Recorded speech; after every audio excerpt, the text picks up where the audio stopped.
પણ આવડે છે. હું જાઉં છું વીરપર ગામમાં કથા વાસવા. ચાલો તો હવે હું જાઉં.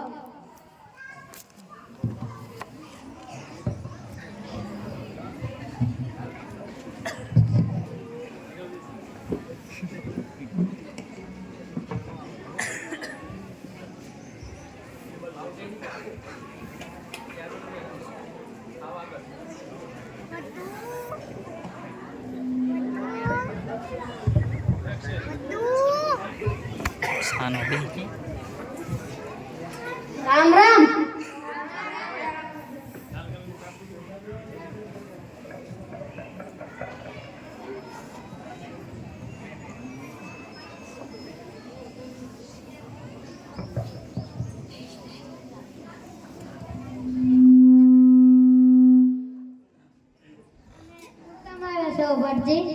એ કહેવાય ભાગવતો રસ છે.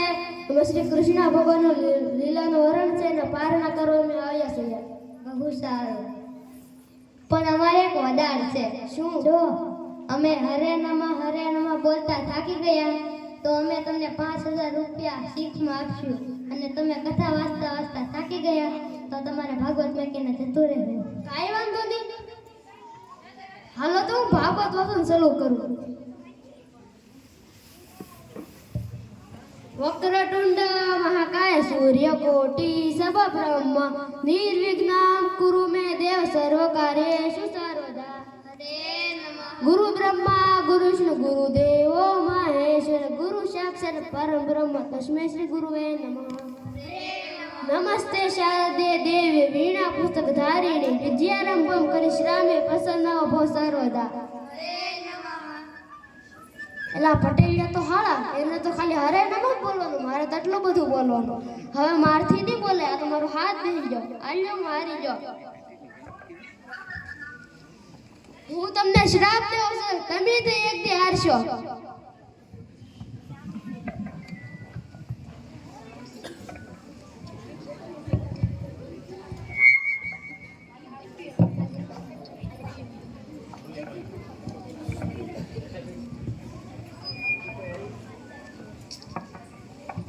ભાઈ આજે તારું મોઢું કેમ પડી ગયું લાગે છે? ભાઈ આ વીરપર ગામના પટેલિયા મને છેતરી ગયા. કેવી રીતે? ઈ કે અમે હરે નમઃ બોલતા થાકી ગયા તો અમે તમને 5000 રૂપિયા શીખમાં આપશું. તમે સંસ્કૃત શ્લોક ગાતા ગાતા થાકી ગયા તો તમારે ભાગવત મૂકીને ચાલ્યું જવું.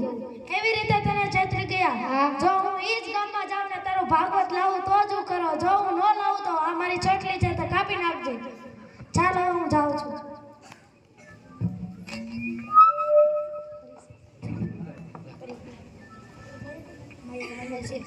હું શું ભટ્ટ, મને કશું પણ નથી આવડતું. હું ભણેલો નથી. મને હવન કે ભાગવત નો આવેલ કથાઓ કે કશું પણ ના આવડે. હવે હું મારા ભાઈનો ભાગવત લેવા માટે વીરપુર ગામમાં જાઉં છું.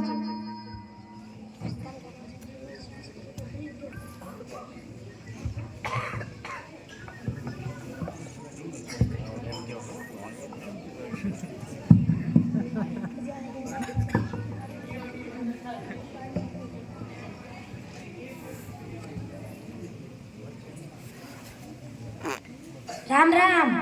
રામ રામ.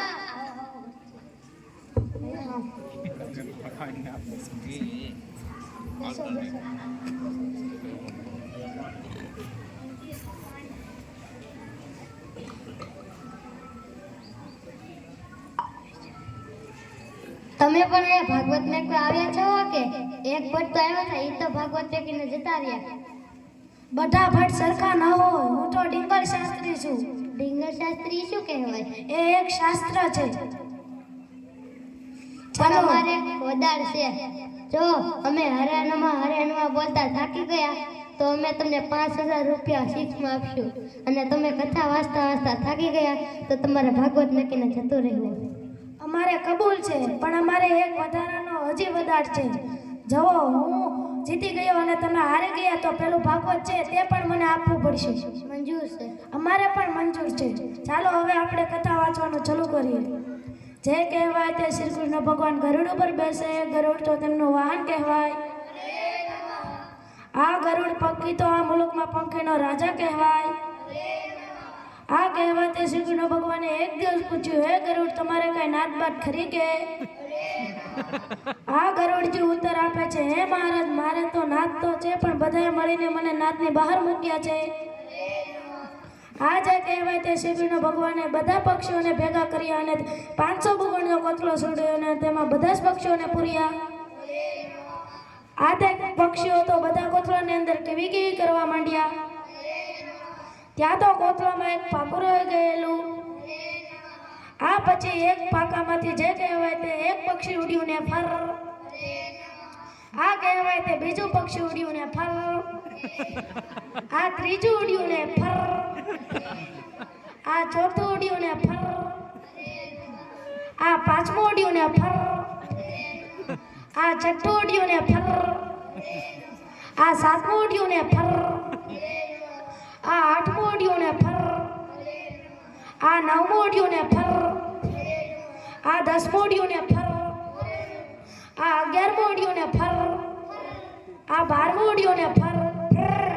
ઓ પટેલિયાઓ, તમે શું બોલો છો? તમારે હરે નમો બોલવાનું છે. તમે તો ફર ફર બોલો છો. ચાલો, હવે તમે હારી ગયા છો.